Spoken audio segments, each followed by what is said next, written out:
BNP বলেন, হ্যাঁ এই বলে কি জানো, আওয়ামী লীগ বলেন, দুইটা একই। এনসিপির বিরুদ্ধে যে কথাটা বলবো, এনসিপি হচ্ছে জুলাইকে বেঁচে দিছে, একদম সত্য যে জুলাইকে ওরা বেঁচে দিছে। কিন্তু আমাকে অনেকজন মনে করে আমি এনসিপি। আরেকটা কথা হচ্ছে কি, যে আজকে প্রেস ব্রিফিংটা করার পরে আপনার হচ্ছে আমি বেঁচে থাকবো নাকি জানি, বিএনপিরা ক্ষমতা আসার আগে যা শুরু করছে আশেপাশে আপনার ওদের যা থাকা যেতেছে না। ইশাক ভাইয়া না আঙ্কেল যেটাই হোক, উনি বলছে কি যে উনি নির্বাচন ছাড়াই মেয়রের পদে দাঁড়াবে। আপনাকে কয়জন মানবে?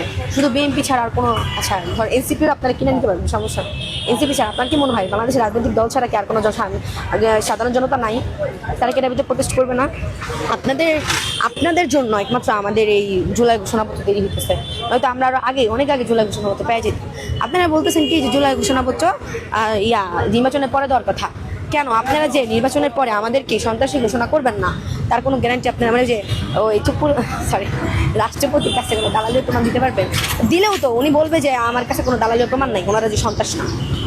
এই যে সংবিধান, এই যে প্রাইম মিনিস্টারের ফাঁসির কথা, মানে এই হাসিনার ফাঁসির কথা, কত আন্দোলন করলাম এটা নিয়ে। আমাদেরকে কি বোঝানো হইলো?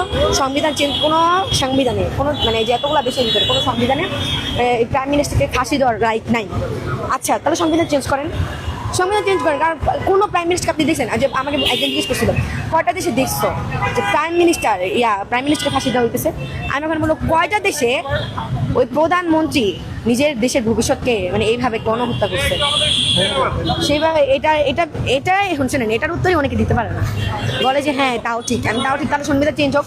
আমাদেরকে সময় দেওয়া হলো 3 মাসের সংবিধান, 3 মাসের সংবিধান দেওয়া হয়েছিল আমাদেরকে, কিন্তু 3 মাসের দেওয়া হয়েছিল আমাদের আলটিমেটাম, 3 মাসের ভিতরে সংবিধান চেঞ্জ হলো।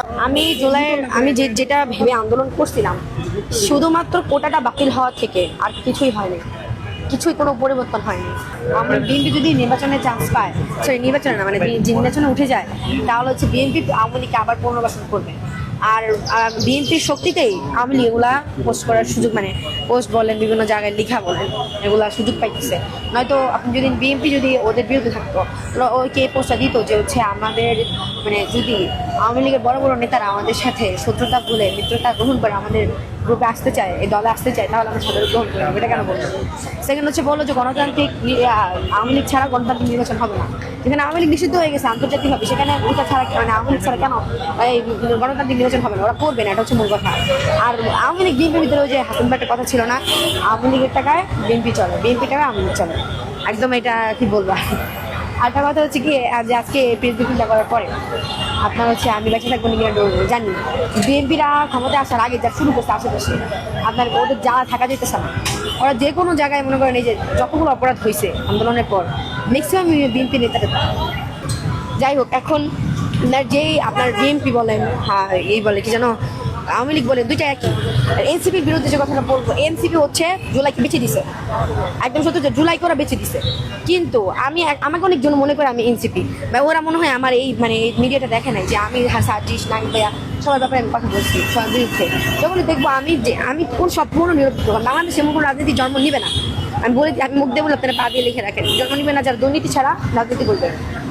এটা করবেই, দুর্নীতি নিয়েই করবে। ওই যে বিএনপির একজন নেতা, নাম বলবো না, আমাদের কলেজে আর কি, ওদিকে যেদিন কলেজে গেছি আমাকে ডাকছে একদিন, যে বলতেছে যে তুমি সেই মেয়েটা না অনেক বলো, তুমি বিএনপির বিরুদ্ধে কথা বলবো না, তাহলে কিন্তু তোমার কলেজের এই ঝামেলা হবে। আমি বলছি যে পরে আমি বলতেছি আচ্ছা কিছু বলবো না, কথা বলেন তো যদি এনসিপি চান্স না পায়, আপনারা চান্স পান, আপনারা চান্স পাবেন, এটা 80 ভিতরে, এই 100 ভিতরে 80% গ্যারান্টি।